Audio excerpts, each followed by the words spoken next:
Welcome everyone to our 42nd episode of Magicians Without Borders Conversations. This is a great episode. Actually, we're going to show a recording that we did with our friends from India.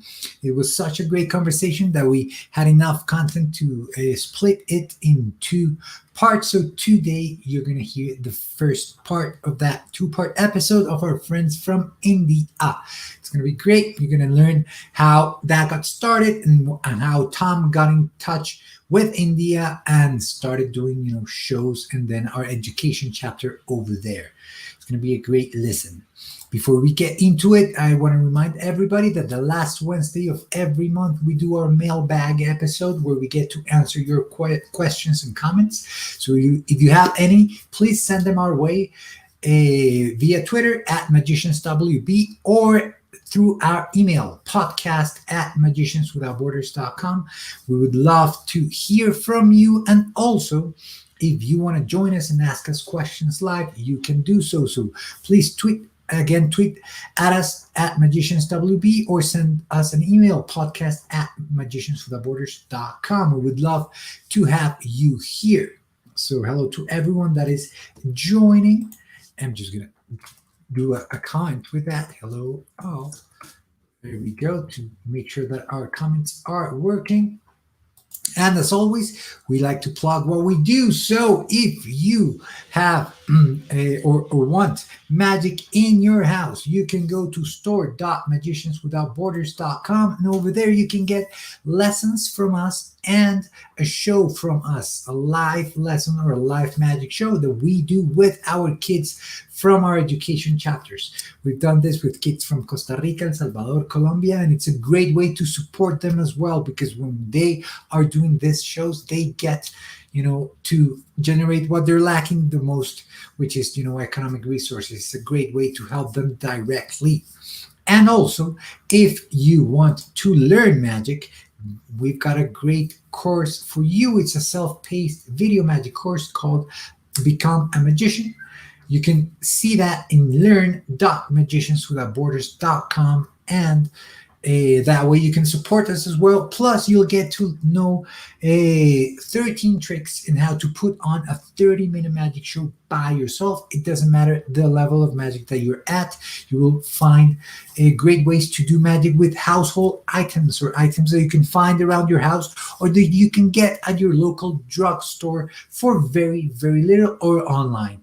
Very, very simple stuff that you can find around the house, and you can become a magician. So go check that out. So before we send our recording out of our friends from India, Kalyani and Dhananjay, let's bring Tom in so that he can tell us a little bit more about this. Hey, Tom, how are you? I'm very good. I'm in a t-shirt. I think this is the first time in 42 episodes. I wasn't all fancy, but it's 92 degrees here in Vermont, which is very hot for Vermont because we're up near the Canadian border, and it's supposed to be cool here, even in June, but it's warm, and actually, I'm loving it. I was out in the garden much of the day, and now I'm here. So I Nice. feel great. Yeah. Yeah. Yeah. Awesome, Tom. So great that you see to see you on a t-shirt. You look great, and to know that there's lots of sun. There we go. I wanted to mention something that just this past week I started. We have a program. It's been mentioned, I think, on I'm sure one or two or three or so of the episodes, Mhm. called Warrior Wizards, and it's about training American veterans to be magicians so Mhm. that they can, and often these have been disabled veterans who are suffering from PTSD and consequences of being in combat and the war, and training them so that they can perform magic in VA hospitals Mhm. and events for veterans and their families, Christmas parties, deployment parties, whatever. And I just wanted to mention again that Ryan, who actually started our program in Colombia, Yeah. and also worked in India, and Dhananjay and Kalyani, who you're going to meet in a few minutes, knew Ryan. He actually lived with Dhananjay. And I think he lived also with Kalyani and her husband, Ravi, for a while when he was in India. He's in the military now and a doctor. He's going to be starting a Warrior Wizard project when he moves to Annapolis, Maryland, where the Naval Academy is. Mhm. But I just started last week teaching magic to a veteran who fought in the war in Iraq, and he suffers from post traumatic stress disorder.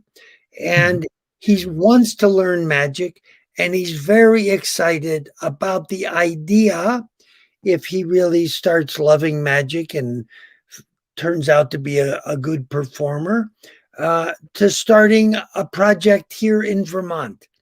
So uh, Nice. it's wonderful that this is opening up in two possible ways, both with Ryan and with this um, veteran that I'm just beginning magic with. And he did really well in the first class. And I'm meeting with him tomorrow, and we'll see. So we'll keep you posted about the Warrior Wizard Project of Magicians Without Borders. I hope I didn't talk too much. Okay. That's so fine, so fine. Thank you for shining a light on that project of ours, the Warrior Wizards program, and we're looking forward to hearing more about that as it unfolds. And any words before we bring out that recording from our friends from India, Kalyani and Dhananjay? Well, I'm not exactly sure where the recording begins. We recorded it last week, but India is a very special place in my heart personally, and also for Magicians Without Borders. We've been there over 30 times, and India is like my second home. I love it, love it, love it. And we have performed thousands for tens of thousands of kids in India, maybe hundreds of thousands, actually, I'm sure.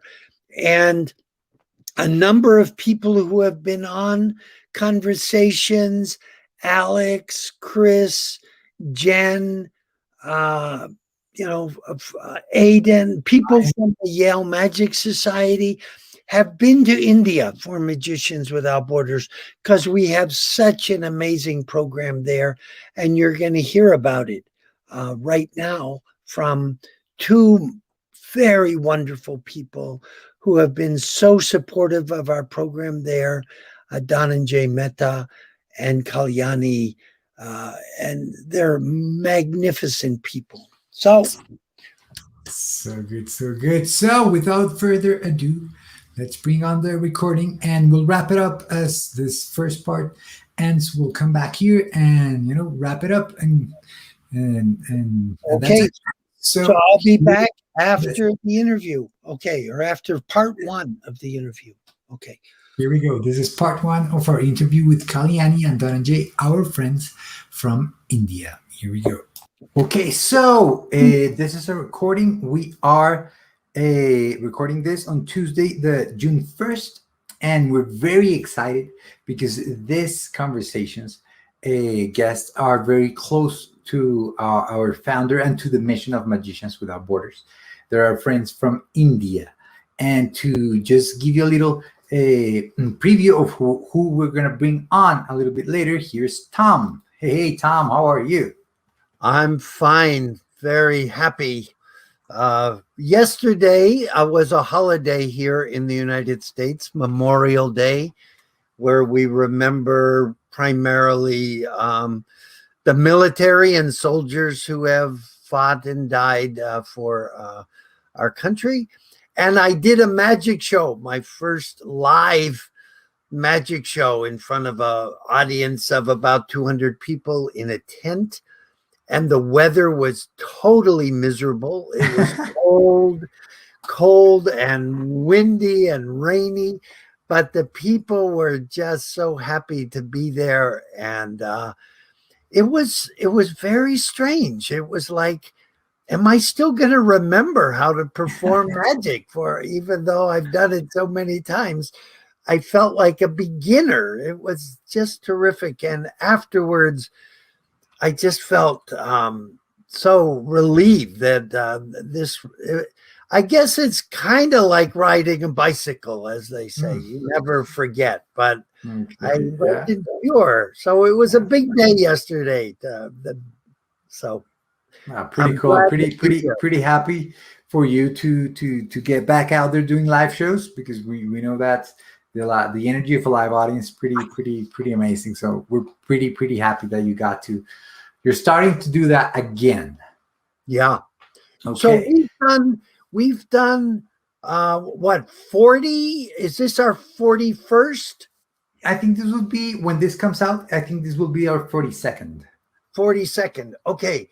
So we've done 41 shows already, and all of them have been really wonderful and have told important stories about Magicians Without Borders and other people who are doing similar work around the world. And we've gotten to visit with people who have been very important to Magicians Without Borders, to your life, to my life, to the life of this amazing organization. But the two people that are guests today have a very, very special place in my heart.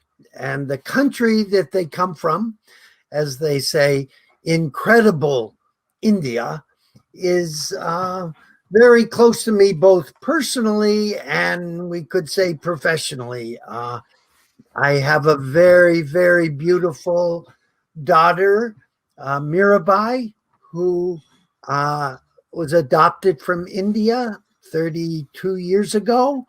And so that's a very, very deep connection. But we've been going to India. I can't even remember how many times, over 30 times to India. And it's definitely my second home. And these two people we're going to be talking to today are two of my most favorite people in the world.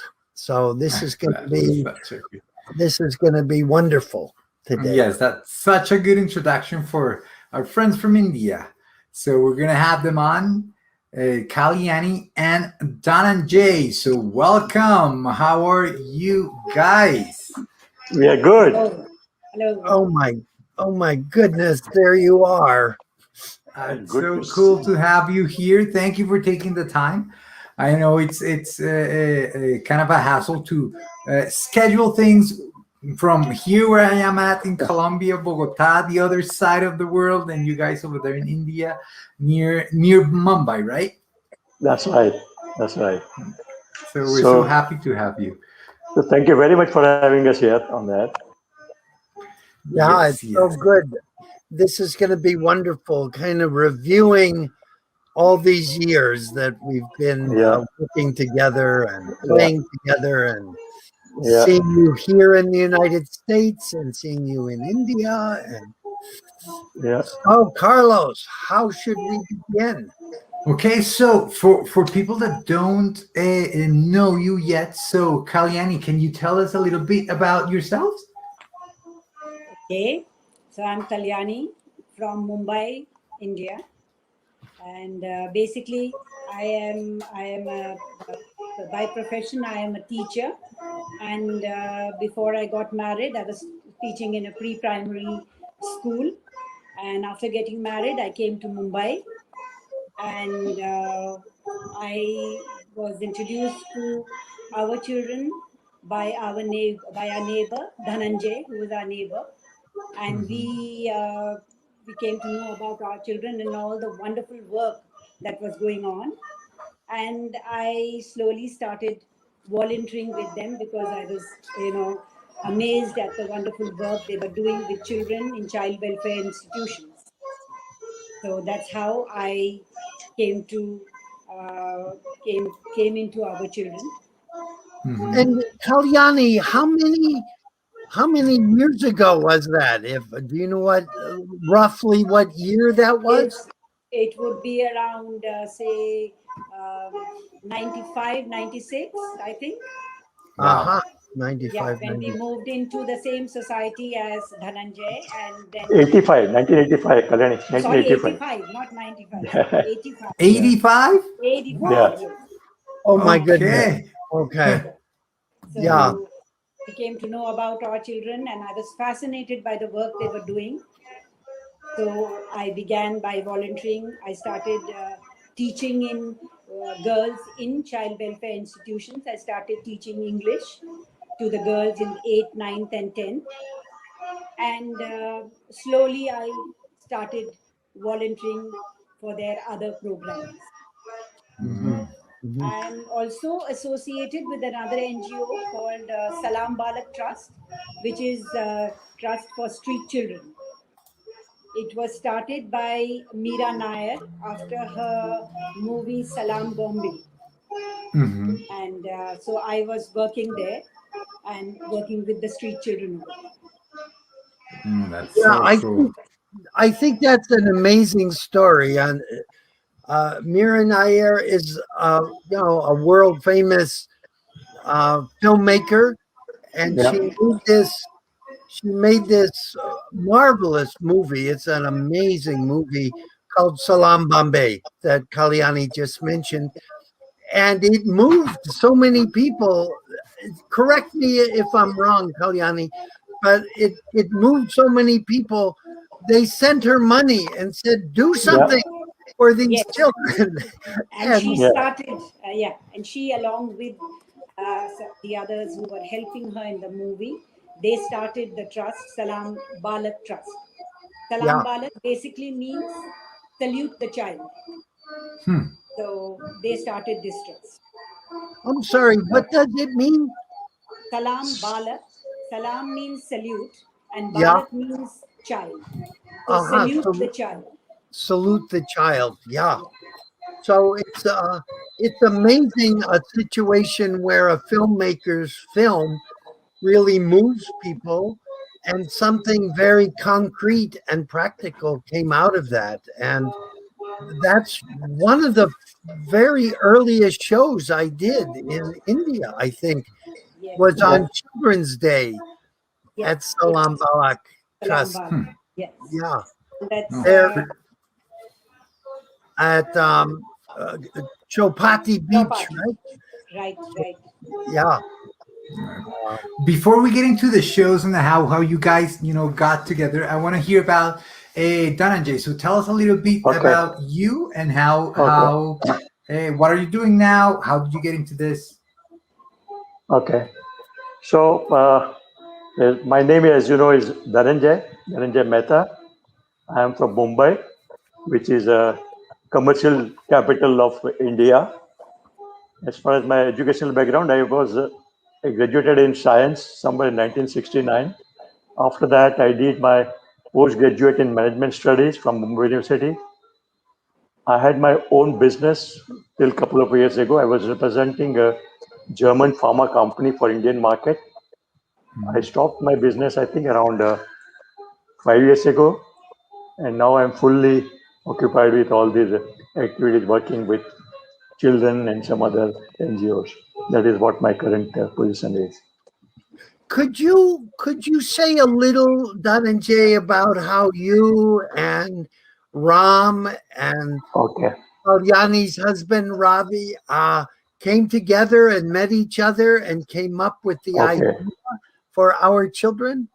So in 1969, when I graduated, I read a newspaper article saying that a couple going around marriage parties, collecting leftover food and distributing it to the people on the roadside.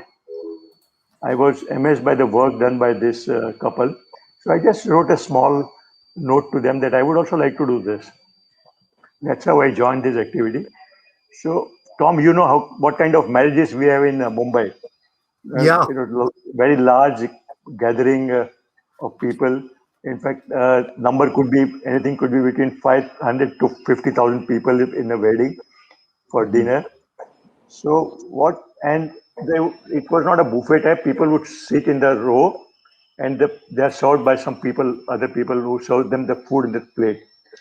So we after they finish eating, we used to collect food from the plate and then store it systematically and give it to poor people on the roadside.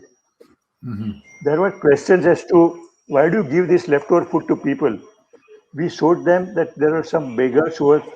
Would you like to show some pictures, Carlos, of the food collection and distribution what we had given? Yes, of course. This So one? yeah, this is a cloth. No, the food is the not this one. The food, yeah. So this is the kind of food distribution after collecting from the marriage parties. We Mhm. should distribute to people on the roadside. And so the question was that why do we give people leftover food? Then I showed them that people, if we don't collect this way and do it, then food is thrown out in a gutter, and there are people on the roadside who eat from those garbage bins. Wow. So we are making it something systematically and which is good for them, and that's how this activity continued. It led to a lot of other activities, like we worked in natural calamities like tsunami or in a flood area or riots. So we used to go around and help people. There are a couple of photos of those my visit in 2005 in Pondicherry. Pondicherry is the where there's a big tsunami. Uh, this picture is for the people eating on the from the garbage, Hmm. which is thrown out of the marriage parties hall.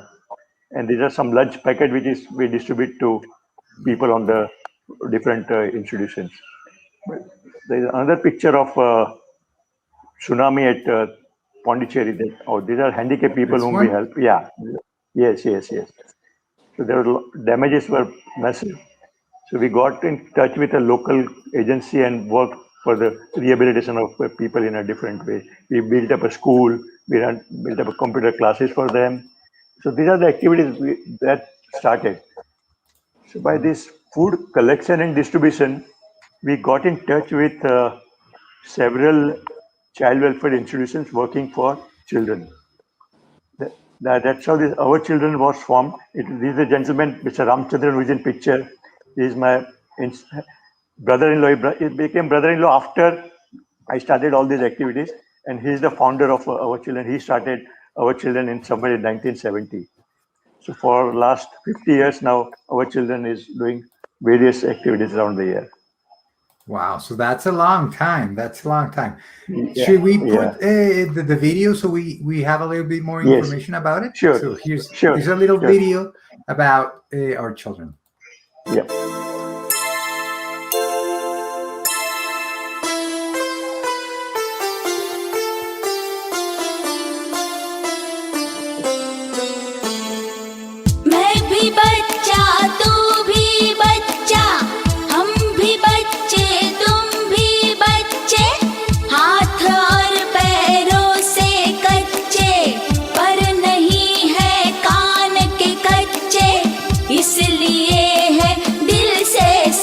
बच्चे क्योंकि हम हैं our children के बच्चे our children our children our children our children क्योंकि हम हैं our children के बच्चे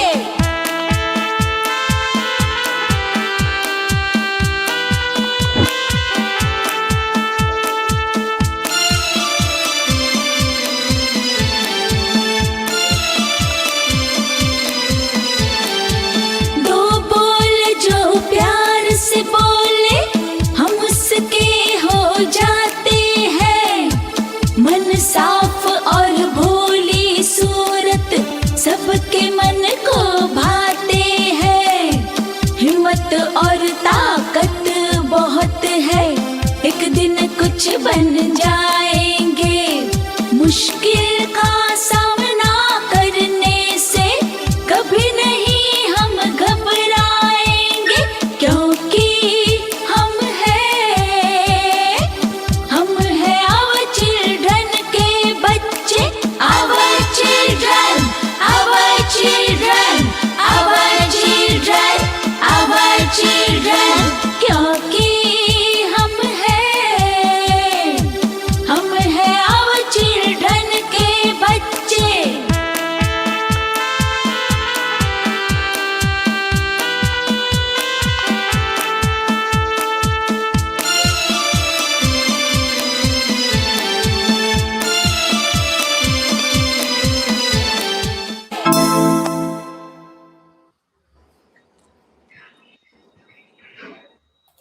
That's pretty cool. That's pretty cool, Dhananjay. Such a great effort that you've put into this. I seen the video. I wanted to ask you why do you think it's important, or what do you think is the best thing that about our children being all volunteer driven? The advantage, we have a lot of volunteers. We need quite a large number of volunteers because of our various programs that we have. And we don't have any employees. We are all volunteer driven. Everyone works voluntarily. So number of these children who come as a volunteer, boys or girls who come as a volunteer, at one point of time, they were part of this child welfare institution. They've stayed in the child welfare institution. They move out from there and then they start volunteering for our programs, which is very encouraging, very satisfying. And it gives them also a platform to show their talent, to show their ability, and to show to the world that they also can do something. So it's very, very important for all of us to have this kind of volunteers. I mean, I think it's an amazing model of an organization, because so much there's often criticism of NGOs and nonprofits, often in the United States and Western Europe, that the CEOs get all this amazing salary, and from the top down, everybody does it from their heart, And what Dhananjay just said is so important, that these children who grow up in these institutions and often, benefit from what our children does, become volunteers themselves. And that's such a perfect circle of, what do you think of that, Kalyani? Yeah, I mean, it's like they want to give back to society. They were in the institutions and they were taken care of, and now they want to give back to society, which is so satisfying for them and for us. Yeah, it's wonderful. It's pretty cool. And to see, oh, go ahead, Kalyani. They feel so empowered, and that's the most important thing. Yeah. That's a very important word, I think, in our children, that it really empowers these children, because it can be very institutions, I think, and I'd love to hear what you can be very empowering in many ways because you're taken care of and you're given food and a place to stay. And in a way, you can become, as they say, institutionalized and not have a lot of motivation. But somehow our children is very caring, but it doesn't disempower. It empowers, does that make any sense? Oh, yes. Yeah, absolutely. Absolutely, Tom. And they would, many of them have donated money, and I mean, that's amazing. Like, and they feel so good about it. Yeah.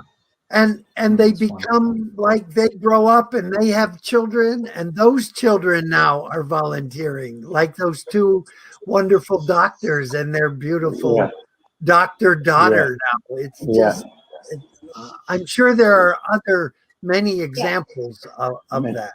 Like I don't know if you remember Ramni, she was also from an institution, and now her children are also. For sure. 50 or I forget their name. What are their names? Ramani. I think you had gone to her, visited her place also.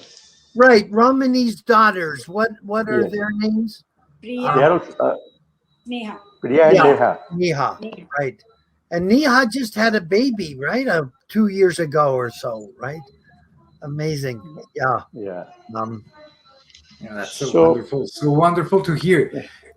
But in that video, we see a lot of organizations that are partners, and we have a lot of pictures of people that go and volunteer. And one of those, is Tom. So I wanted to dive into that, because for you three, of course, that story is it's well known. You've lived it. But for us that have not gone through that, maybe Dhananjay, you can tell us when was the first time that you heard about Magicians Without Borders or Tom? Like, how was it? Okay, I would like Kalyani to answer because she got the first message from Salam Balak. So I think Kalyani would start with that, and then I'll take it forward. Awesome. So Tom had contacted one of our trustees, Dinar Stafford, and he had emailed her saying that he wanted to come to India and do some shows, as he has been doing in so many places all over the world. And so she sent the email to me since I was working in Salam Balak Trust, and we invited Tom to come to India.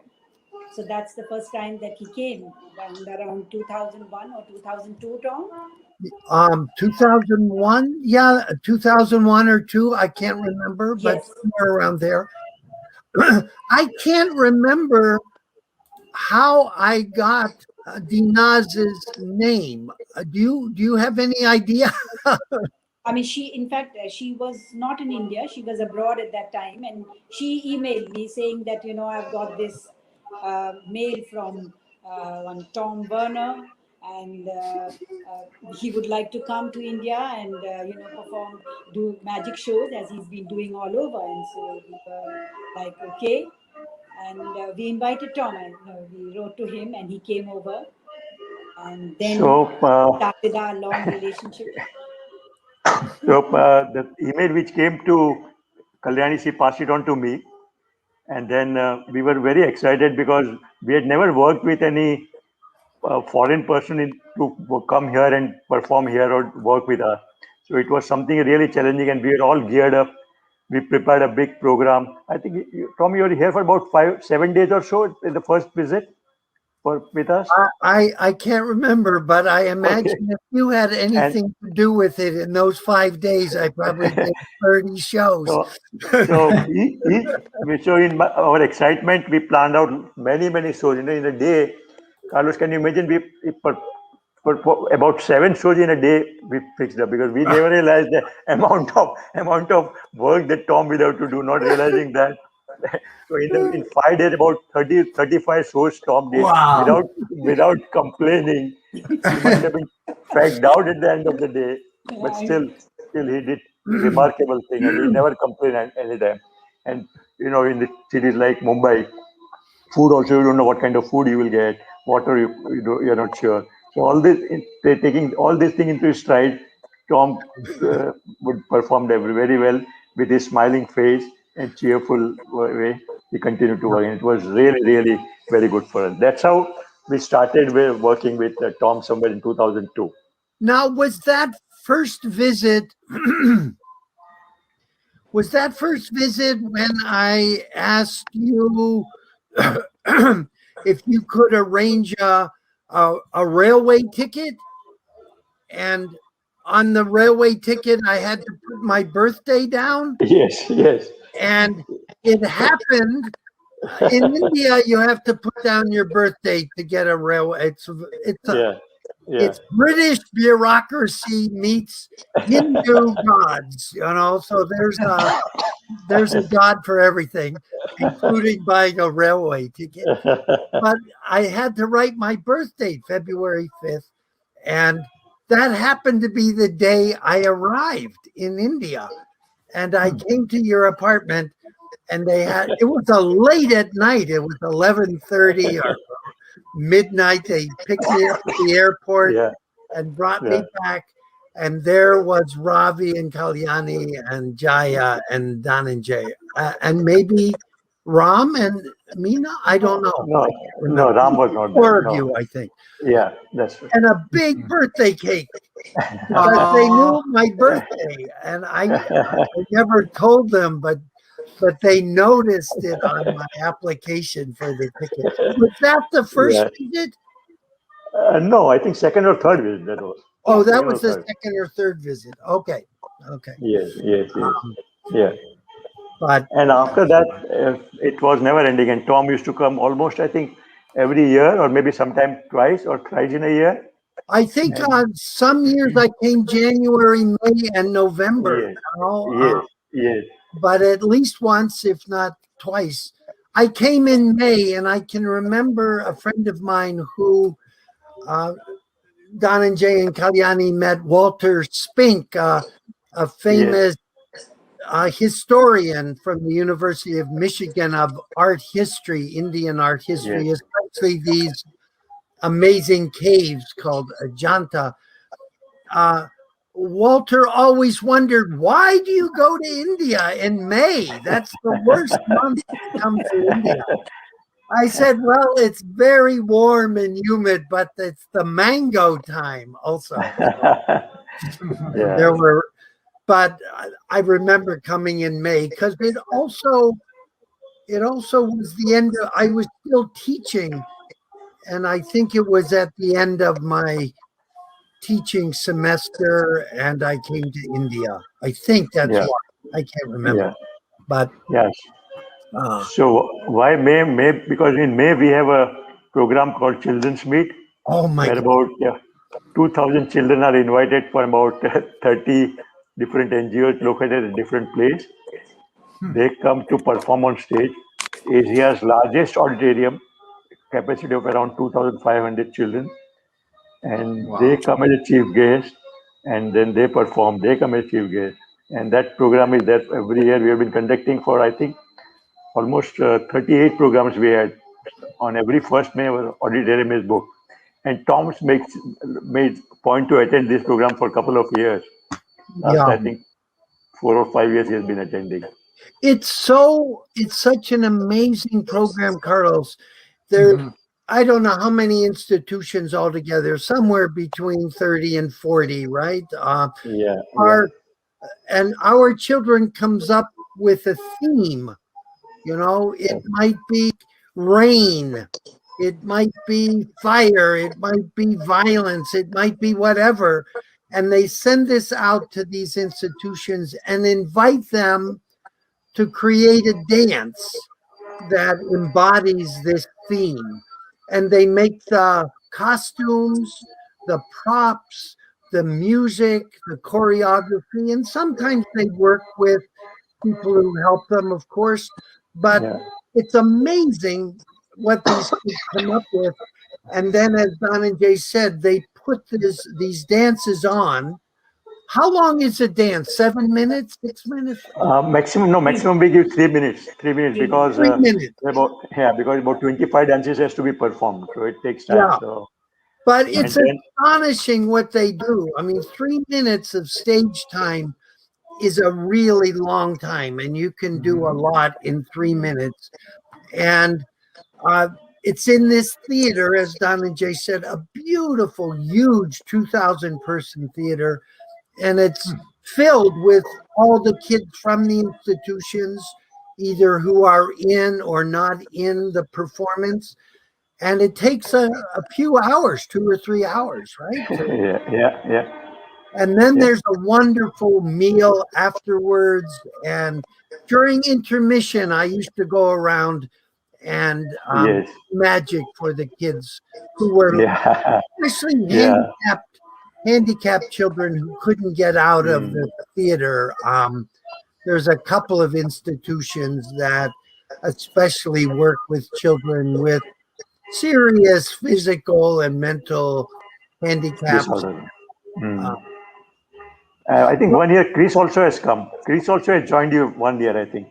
Chris If I remember. Chris came and he got completely dressed in Yeah. his white face, and he was just looked like Marcel Marceau. He was just amazing. And there's Chris doing his famous robot routine in some, I don't know, that's probably a performance, or is that at Learning Beyond? I think It's a performance. that's It's a a performance. Yeah. I think the picture of me and that young woman is at Learning Beyond. I think. Learning Beyond. That's right. And I'm teaching So her. before we get into Learning Beyond, I wanted to ask, Dhananjay and Kalyani, after that email of, somebody wants to go to India to work with our children, right? And you read about him or whatever, you invite him, right? What was your first impression of this magician that wanted to be there? What was your first impression about Tama Magicians Without Borders? I'm going to leave now, so you can say whatever you want. Yeah, we can kick him out from here. He's not here anymore. Just tell me whatever you want. Actually, at first we were a little apprehensive. As that when he was coming, how would he take to the? One is the language, then the food, and would he be comfortable with our food, the water, and but when we saw his warmth and his enthusiasm dispelled all our fears, and we knew he's going to be a real hit with the children. So, in fact, the first performance that we saw, we were as zapped as the children, because Tom was not the usual, like the magicians that we have seen earlier and the children have seen, not the run-of-the-mill, magic shows. He was there with the children. There was no stage. There was one small little table. But Tom was there with the children. So it was like nothing that we had expected. No, that's so cool to hear. We could not have imagined that someone coming from USA and then getting into this kind of a mess that we are in traffic, or you talk about traffic, or you talk about food, and then comfortable all the time, always smile on his face. And children loved him. Children loved him a lot. Wherever he went, he made a tremendous impression on children, everyone, whosoever is around him. Carlos, you know him, Tom also, as much as we know. So it was really, really very, very good for us. Very nice feeling. So before he came, we were not sure as to how it's going to be. How will be a person from there will be comfortable here. But then once he came, now Tom has become like our family member. Always, whenever he comes to India, he's kindly invited a number of our friends. They invite him to his place, but he prefers my place. Tom, is that right? Somehow every year. That's good, Tom. All right, I have a picture here that I'm going to show. This is from Nepal, but there's someone in that picture they're looking around the corner, and she happens to be here at the moment. What? Look Oh, at Janet.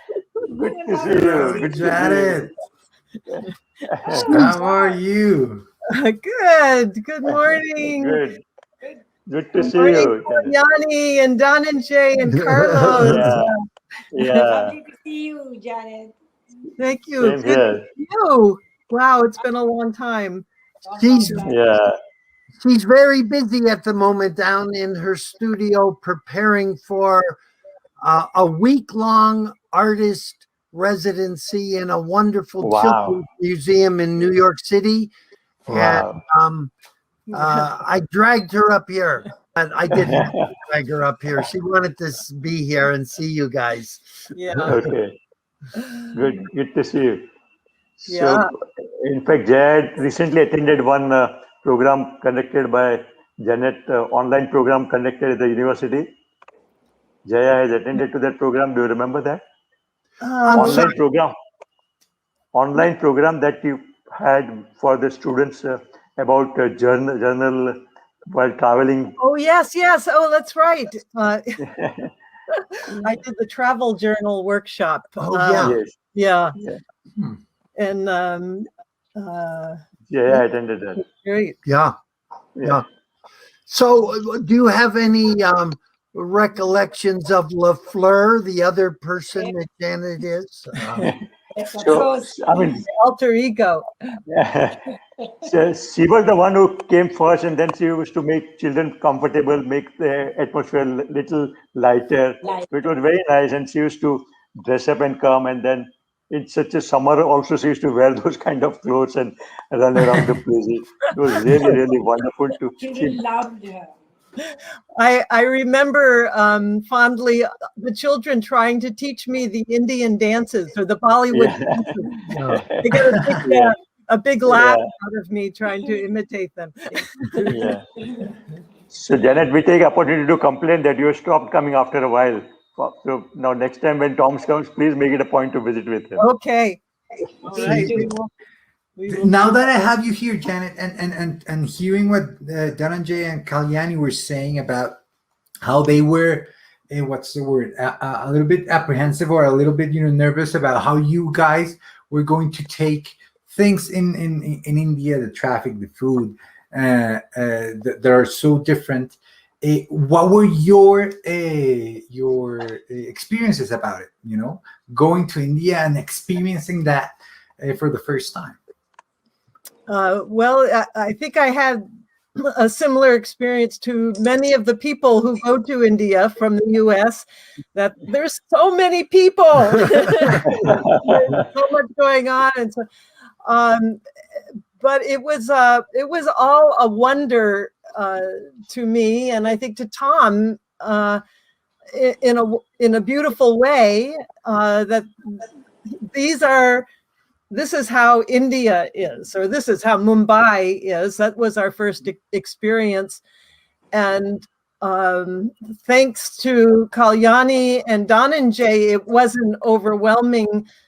Once we connected with the children, it was, we're all the same. We're all we just wanted to have some fun with them and make them laugh, and it was a great time. So I think India is just an amazing country. It's like it's too big to understand, or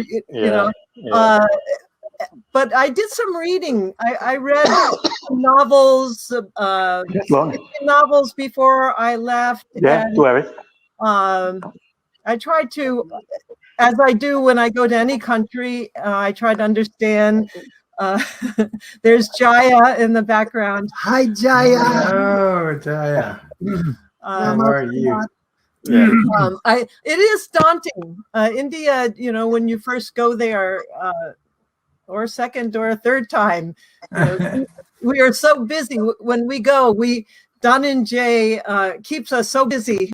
We don't have time to think too much It's like about the traffic. And it's like one performance after the other. It's all just laid out for them.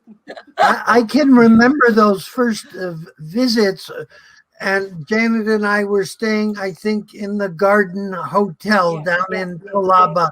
And we would get back about 10 o'clock at night and just fall down and call room service, get a beer and some tandoori chicken and some naan, garlic and naan, and We were done. and then fall asleep. It was It was great. probably 7 o'clock. I don't know, but they were wonderful, wonderful shows. Yeah. And Dhananjay and Kalyani are amazing. I was just telling this to someone the other day. They have connections with so many institutions. If I call and say, I'm coming, I'll be there from January 14th to February 2nd. And one or both of them get on their cell phone and speed dial, and within 20 minutes, there's 30 shows set up. That's so wonderful. Like having an agent, it's fantastic. We were real taskmasters. Yes. Yeah, but you bring us to, I was just thinking of if I was remembering this correctly, I think I had heard about that. I forget what it's called, but it's that home for children and adults, or they probably come there as children and grow up. And most of them have some kind of mental difficulties. And home for, I forget. MDC home. Yeah. Mentally, I mean, it's sad to say that it is known as mentally deficient children. Mentally deficient. It's not a children. very, Fine. Right.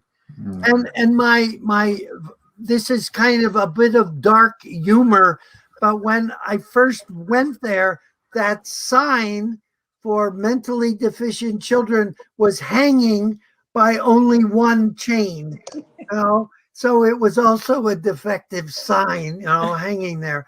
But I think you called the woman who was the superintendent or director of that place, and she said, "Oh, I don't think our children will understand the magic show."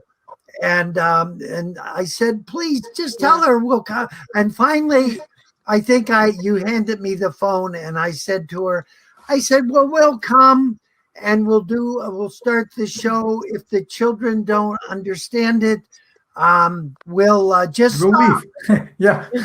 No problem there." And she said, "Okay." So we came, and there were these perfect lines of children, girls on the right, boys on the left, maybe 300 kids, I don't know, and adults. And she was standing on the side, and I couldn't really see her face. And we were performing. And often at some point in the show, if the principal of the school is there, or the head teacher, or the director of the institution, I'd like to walk over at some point and start pulling flowers out of their ears and kind of make fun of them just a little bit, and the children love that. So I go walking over to that woman. The kids were laughing and having such a good time. And I walk over to that woman, and there are tears running down her face. And I reach up to pull a flower out of her ear, and I look at her, and I see that she's crying. And she says to me, "When are you coming back?" And it was one of the most memorable moments of my whole magic career, of changing that woman's attitude. And we've been back there, I don't know, 3 or 4 times. We took all the Yale magicians there, I think it was. Oh yeah, from the India trip. That's lovely. That this relationship has taken you from you sending an email and wanting to be there for a while, and then coming back 2-3 times a year for multiple years, and then I think the last trip to India of Magicians Without Borders was actually the trip with the Yale students that you guys took, if I'm not mistaken, or maybe there was another one afterwards. but I think that was one of the last. I think there have been some, because that was the first India trip. I mean, first Yale Magic Society trip. Yeah, that was in 2017. Yeah. Yeah. We've been back. We've been back and done Learning Beyond and other trips. 2018. Yeah. Yeah. Yeah. So before we continue, Dhananjay, I think your microphone is muted, so you need to go to the bottom. There's a little gear icon that says cam/mic, and you can click on it and select on audio, and there you go. Now you got it. So let's start talking about Learning Beyond. What's Learning Beyond? Tell us a little bit about it, and then we'll show the video, and then we'll see how this also mixes. Before Jaya, before you leave, I just wanted to say hello to you and how wonderful it is to see you. Good to see you again. And we miss you. We miss you. Okay. Okay. So, as we say goodbye to Jaya here, let's bring Tom back to wrap this episode. Hey, Tom. Yeah. How are you? Carlos. What do you think about the recording? Janet wanted to watch it. She misses those wonderful people as much as I do. Do you want to say anything, sweetie? Yep. No, just how are you there in Bogota, Carlos? How are things down there? We're doing fine. And listening to this relationship that you guys had with India and with Kalyani and Dhananjay, it's pretty amazing. It's very special. Yeah, that it's so special for both of you. I mean, for you two and for them. I think it's something that's pretty reciprocal. Yeah. Have you been there, Carlos? No. Not yet. That's okay. Not yet. Okay. But you're gonna go. The next time I go, you're gonna go with me. So the next part. Bye, sweetie. The next part of the interview is going to talk about the Learning Beyond camp. Mm-hmm. And it's an amazing big part of our program, Magicians Without Borders program in India. It's now 3 weeks, 100 children each week from orphanages all over Mumbai. And now we've also included 2 weeks from the orphanages in Mumbai and to another city, actually a whole different state, Gujarat in India. And we've started a week-long camp there of magic, theater, circus arts, creative writing, all kinds of wonderful activities for the kids. And we're going to talk about that in the second half of the interview with Dhananjay and Kalyani. And it's really an amazing program. And it's such a fantastic example of the collaboration between Magicians Without Borders and another international organization, Our Children. And they gave us an amazing opportunity, and we helped them think about a camp in a totally different way than they think about camps in India. And you'll hear about that next week. Awesome, Tom. I can't wait. This has been great too. We listened to this interview because it's full of little details that are very, very much worth it, and we listen. So I'm eager to to have next week and hear the rest. So thank you so much for your time, Tom, and for getting this connection between Magicians Without Borders and India going, that I'm pretty sure it's gonna withstand the test of time, that it's gonna keep on going. I haven't been. This is the longest amount of time in 20 years that I've not been to India, like a year and a half. And I don't think so, but I hope so, that we do Learning Beyond this November. But we'll see. And I would love it if you came, and maybe you could be the juggling teacher, because we've always had a juggling teacher at Learning Beyond. When I do, I will be the teacher of whatever needs to be taught that I know how to do. Definitely, I would love to be there. Well, everybody, it wraps it up this week. Thank you, Tom, so much for being here, and see you next week. Thank you very much, Carlos. I love you, and this is wonderful. Thank you. Love you too. Bye-bye.